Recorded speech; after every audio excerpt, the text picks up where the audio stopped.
बांधते हैं तो कितनी बार गांठ बांधते हैं?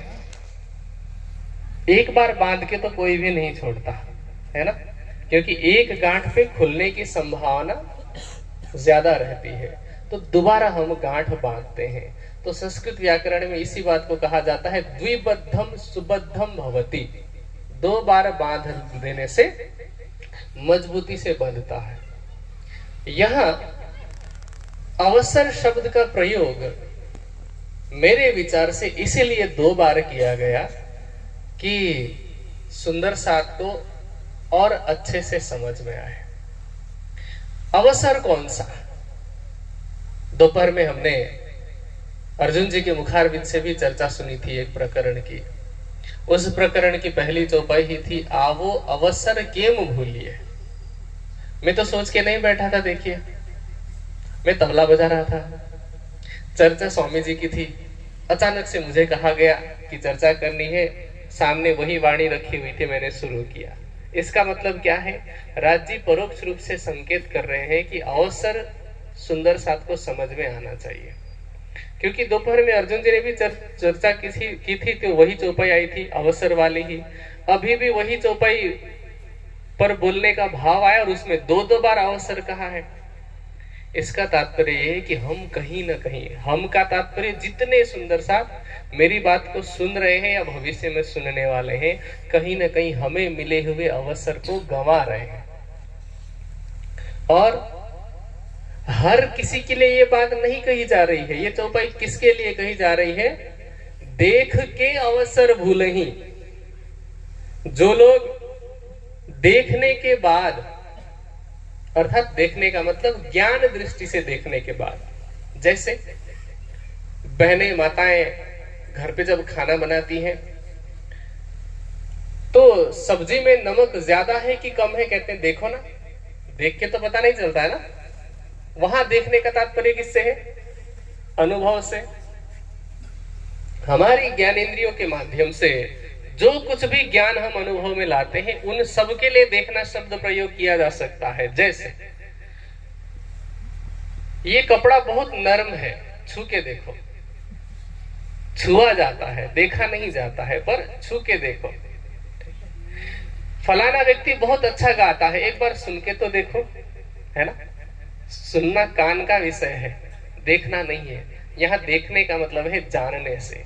तो देख के अवसर भूलहि, जानते हुए भी यदि कोई अपने अवसर को गंवा देता है तो उसके लिए अगले चरण में, तीसरे चरण में कहा जानत है आग लगसी।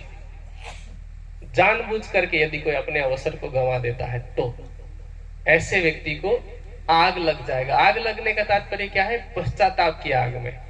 ऐसी कोई लौकिक आग नहीं लगेगी। और जानने वाले को आग ज्यादा क्यों? सोचिए कि एक सामान्य व्यक्ति, इस संसार में कोई व्यक्ति कितना ही बुद्धिमान हो सकता है, तो किसी बुद्धिमान व्यक्ति ने संविधान लिखा, उसकी बुद्धि भी तो स्वप्निक बुद्धि की ही है, उससे बहुत अधिक बुद्धिमान व्यक्ति हुए होंगे। लेकिन एक अत्यंत बुद्धिमान व्यक्ति ने संविधान लिखा और उस संविधान में भी एक ही अपराध के लिए नाबालिग को अलग सजा का प्रावधान है और जो बालिग हो जाता है उसके लिए अलग सजा का प्रावधान है। ऐसा क्यों? क्योंकि जो नाबालिग होता है उसके पास बुद्धि कम होती है, समझ कम होती है, तो इसीलिए उसको अलग सजा उसको बाल सुधार गृह में भेजा जाता है। और जो बालिग हो जाता है तो ये माना जाता है कि अब इसने जो कार्य किया है ये सोच समझ के होशो हवास में किया है, इसलिए इसको सजा मिलेगी और कठोर सजा मिलेगी। सोचे कि एक सामान्य बुद्धिमान व्यक्ति इस तरह का न्याय दे सकता है, तो परमात्मा जो कि ज्ञानवान स्वरूप है उसके जैसा कोई बुद्धिमान नहीं। इसीलिए उसने ये नियम बनाया कि जो जानबूझ करके अपने अवसर को गंवा रहा है उसको तो प्रायश्चित की अग्नि में जलना पड़ेगा। अब वो अवसर कैसा? उस अवसर के संदर्भ में वाणी के पहले ग्रंथ से लेकर के आखिर तक अनेकों बार वर्णन हुआ है, फिर भी मैं पुनः दोहरा रहा हूं ताकि यहाँ जो बहुत सारे नए लोग बैठे उनको समझ में आए। वो अवसर कैसा किरंतन की ही वाणी में एक प्रकरण आता है जिसकी पहली चौपाई है, वृथा का निगमोरे पामी पदार्थ चार, उत्तम मानखो खंड भरतनो सृष्ट कुली सिरदार। कि चार पदार्थ मिले हैं, उत्तम मनुष्य तन, भरत खंड अर्थात भारतवर्ष में जन्म, इसी तरह से ब्रह्म सृष्टियों की सानिध्यता और 28वां कलियुग। इस अवसर को हम व्यर्थ में क्यों गंवा रहे हैं?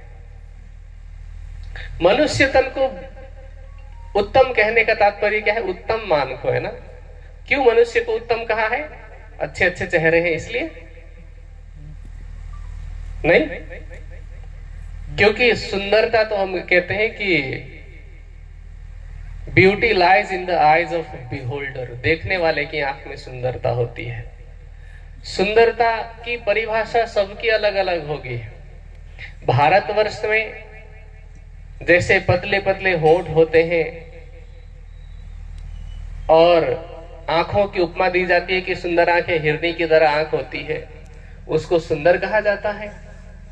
आप वेस्ट इंडीज की तरफ चले जाइए, जहां हबशी लोग रहते हैं, वहां पर मोटे मोटे होठों को सुंदरता का प्रतीक माना जाता है। आप नामीबिया जैसे देश में चले जाइए, अब यहाँ पर तो पेट जिसका अंदर की तरफ हो उसको सुंदर माना जाता है, नामीबिया की तरफ जिसका जितना बड़ा पेट हो उसको उतना सुंदर माना जाता है। तो सुंदरता की परिभाषा सबकी अलग अलग होती है, क्योंकि सबके दृष्टि में सुंदर अलग अलग। जैसे उदाहरण के लिए, जैसे यहाँ पर बहुत सारी माताएं, बहुत सारे भाई बैठे हुए हैं, आप में से किसी को भी खड़ा कर दिया जाए, किसी भी बहन को खड़ा कर दिया जाए और यहाँ उपस्थित बाकी सभी लोगों से पूछा जाए कि इनको सुंदरता के मामले में 10 में से कितने नंबर देंगे, तो सबकी राय अलग अलग होगी। कोई 10 में से 10 भी देख सकता है उसी रूप को देख करके, कोई 10 में से 1 भी देख सकता है, हो सकता है उसको वैसे नक्श नयन रूप पसंद ना आते हो। तो सुंदरता तो सबके हिसाब से अलग अलग होती है, इसलिए केवल सुंदर दिखने से मनुष्य श्रेष्ठ नहीं है। बल की दृष्टि से देखा जाए तब भी मनुष्य श्रेष्ठ नहीं है, क्योंकि आप बैल को देख लीजिए, घोड़े को देख लीजिए, हाथी या अन्य जो भी जानवर हैं, ये सभी मनुष्य से श्रेष्ठ हैं बल के मामले में। खान पान को ही देखा जाए तब भी मनुष्य भी अपना पेट भरता है, पशु भी अपना पेट भर ही लेते हैं किसी न किसी रूप में। कई बार हमसे वो अच्छा खा रहे होते हैं, जैसे बछड़ा बिना मिलावट का सीधा दूध पीता है, हमें वो खरीदना पड़ता है, ठीक है। हम पूरी मेहनत करते हैं, घास काटते हैं, लाते हैं, गोबर हटाते हैं, साफ करते हैं, गाय को नहलाते धुलाते हैं, बछड़ा अपने आप पीता है, बछड़े को कुछ मेहनत नहीं करनी पड़ती है ना, तो हमसे अच्छा पी रहा है वो। खाने के मामले में देखा जाए, अभी हम लोग कल यहाँ से गुजर रहे थे, यहाँ से रास्ते में जाते ना, तो वहां एक अमरूद का पेड़ था। अमरूद के पेड़ को देखा हमने तो एक पका हुआ अमरूद था, उसको चिड़िया ने चोंच मारा हुआ था, आधा खा रखा था। इसका मतलब क्या है? सबसे पहले सबसे जो फ्रेश फल होते हैं वो तो चिड़िया खा जाते हैं, तो अच्छा खा रहे हैं, अच्छा पी रहे हैं। तो केवल खान पान को लेकर के भी पशुओं को, मनुष्य को सर्वश्रेष्ठ नहीं कहा जा सकता है। इसलिए हमारे भारत के ऋषि मुनि क्या कहते हैं? आहार निद्रा भय मैथुनम च समानमें तत्पशुभिः नराणाम धर्मो हि तेषाम अधिको विशेषो धर्मेण हीना पशुभिः समाना। आहार अर्थात खाना, निद्रा मतलब सोना, वंश वृद्धि करना, परिवार को बढ़ाना और डरना, ये चारों चीजें प्राणियों में, दूसरे प्राणियों में और मनुष्य में समान रूप से होती है। मात्रा कम ज्यादा हो सकती है, हो सकता है कोई मनुष्य 6 घंटे से, कोई 8 घंटे से, कोई दूसरा प्राणी है वो भी कम ज्यादा सो सकता है, लेकिन ये चारों चीजें पूरी जरूर कर लेते हैं। भूखा कोई नहीं रहता है, सब अपने अपने हिसाब से खा लेते हैं। तो केवल ये कारण नहीं मनुष्य को श्रेष्ठ कहने का। उसको क्यों कहा जा रहा है मनुष्य श्रेष्ठ है? कहते हैं धर्मो ही तेषाम अधिको विशेषो, मनुष्य में एक ही गुण विशेष है और वो है धर्म का। क्योंकि साथ साथ में कुछ लोग ये भी कह देते हैं कि धर्म की तरफ तो नहीं जाएंगे, वो कहेंगे मनुष्य बुद्धिमान होता है इसलिए श्रेष्ठ है, लेकिन केवल बुद्धिमान होना श्रेष्ठता का परिचायक नहीं है। एक था शकुनी, एक है युधिष्ठिर। शकुनी युधिष्ठिर से ज्यादा बुद्धिमान प्रतीत होता है जब वो जुए में युधिष्ठिर को हराता है, लेकिन क्या आप उसको श्रेष्ठ मान लेंगे? रावण के पास कहा जाता है कि रावण 10 विद्याओं का पंडित था, इसलिए उसके 10 सिर दिखाए जाते हैं। तो क्या रावण को आप श्रेष्ठ मान लेंगे? एक पुलिस जो राष्ट्र की सेवा करता है, उसके मुकाबले एक अपराधी बहुत बुद्धिमान होता है, तभी वो बहुत गंभीर अपराध करता है, लेकिन क्या आप उसको श्रेष्ठ मान लेंगे? चाहे ओसामा बिन लादेन हो, चाहे अन्य आतंकवादी हो, जितने भी अपने अपने क्षेत्र में बुद्धिमान माने जाते हैं। किसी ने डॉक्टर की पढ़ाई की, किसी ने इंजीनियरिंग की पढ़ाई की है, तो क्या बुद्धि होने से ही वो श्रेष्ठ हो गए? धर्मो ही तेषाम अधिको विशेषो, धर्म ही मनुष्य में श्रेष्ठ है। अब दूसरा जो अनमोल पदार्थ बताया, कहते उत्तम मानुखो खंड भरत नो, भरत खंड में, भारतवर्ष में जन्म। चूंकि विषय चल ही पड़ा है तो मैं एक और इसी चीज को साथ में जोड़ना चाहता हूं। आप में से कितने लोग मानते हैं कि भारतवर्ष महान है? एक बार हाथ खड़ा करेंगे। कितने लोग ये मानते हैं कि मेरा भारत महान है? 2 ही लोग मान रहे हैं, या ठंडी में हाथ खड़ी करने की इच्छा नहीं हो रही है? सब मानते हैं। अब सवाल ये है कि भारतवर्ष को महान क्यों कहा जाए? मैं बुराई नहीं कर रहा हूं, मैं फैक्ट बता रहा हूं। भारतवर्ष को महान कहने के कारण क्या हो सकते हैं? क्योंकि एक जनसंख्या को छोड़ दिया जाए जो कि वर्तमान में लगभग 1.5 अरब के आसपास है, चाइना से भी आगे निकल चुका है, जनसंख्या में नंबर 1 है। उसके अलावा देखा जाए तो दुनिया के सबसे अधिक भ्रष्टाचार होने वाले देशों में भारत का नंबर ऊपर ही आता है। भ्रष्टाचारी हमारे यहाँ है। जीडीपी की दृष्टि से देखा जाए तब भी बहुत पिछड़ा हुआ है।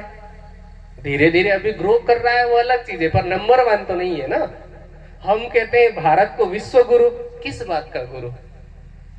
अर्थशास्त्र के मामले में। अनुशासन देखा जाए, यदि हमारे लोग कितने अनुशासित हैं, आप ट्रैफिक सिग्नल के पास खड़े रह करके देख सकते हैं। दूसरे देशों में ये संभव नहीं है कि कोई ट्रैफिक सिग्नल तोड़ करके चला जाए। अभी मैं आज ही दोपहर में एक फुटेज देख रहा था, सीसीटीवी फुटेज। जापान में एक रेस्टोरेंट में 4 लोग बैठ करके खाना खा रहे थे और चारों लोग भूल गए पैसा चुकाना खाने का। बातों के धुन में इतने मस्त थे कि वो वहां से निकल गए, चले गए। 2 घंटे बाद उनमें से एक व्यक्ति वापस आया और पैसा चुका करके चला गया। यदि हमारे यहाँ के कोई 4 लोग इस तरह से रेस्टोरेंट में गए होते खाना खाते समय, हमारे यहाँ तो क्या होता है, क्योंकि यहाँ के लोगों की आदत पता है, इसीलिए जैसे ही खाना खत्म होने वाला होता है तो जो वेटर होता है वो सौंफ के साथ में रिसीट भी ला करके पकड़ा देता है, बिल ला करके पकड़ा देता है। ठीक है, तो इस दृष्टि से देखा जाए तब भी श्रेष्ठ तो नहीं कहा जा सकता है। एक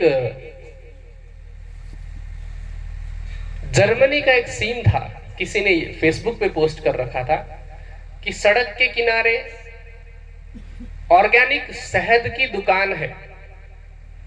अलग अलग 100 ग्राम या फिर आधा किलो, 1 किलो, ऐसे अलग अलग डिब्बों में शहद रखा हुआ है। सबकी कीमत रखी हुई है और वहां पर QR कोड स्कैनर रखा हुआ है और एक डिब्बा रखा हुआ है। जिसको कैश डालना है वो कैश डाले, जिसको ऑनलाइन पेमेंट करना है वो ऑनलाइन पेमेंट करे। वहां कोई दुकानदार बैठा ही नहीं है, सड़क के किनारे ऐसे रखा हुआ है जंगल के रास्ते में। हमारे यहाँ तो मैंने देखा कई जगह पर, आप में से सबने देखा होगा, ट्रेन में जंजीर के साथ में बंधी हुई मग्गे को भी लोग छोड़ते नहीं है, रेलवे के शीशे को उखाड़ के लेके जाते हैं। तो कैसे हम मान लें कि भारत महान है?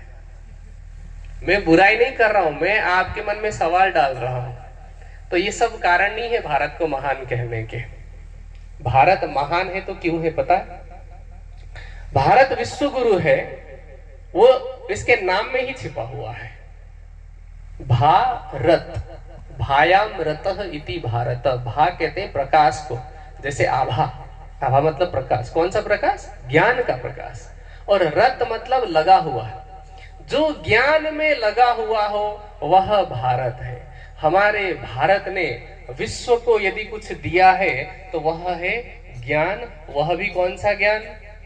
क्योंकि यदि केवल भौतिक ज्ञान की बात होती तो हमारे यहां से लोग पढ़ने के लिए बाहर जाते हैं। कोई कैम्ब्रिज जा रहा है, कोई हार्वर्ड जा रहा है, कोई ब्रॉक जा रहा है, कोई कहीं जा रहा है, अलग अलग यूनिवर्सिटीज में जाकर के पढ़ रहे हैं। ऑस्ट्रेलिया जाते हैं और कनाडा जाते हैं, अमेरिका जाते हैं, अलग अलग विश्वविद्यालय में पढ़ते हैं। टेक्नोलॉजी के क्षेत्र में वो आगे हैं। पर हमने विश्व को कौन सा ज्ञान दिया? आत्मा का ज्ञान दिया, अध्यात्म का ज्ञान दिया। यदि कोई पूछे कि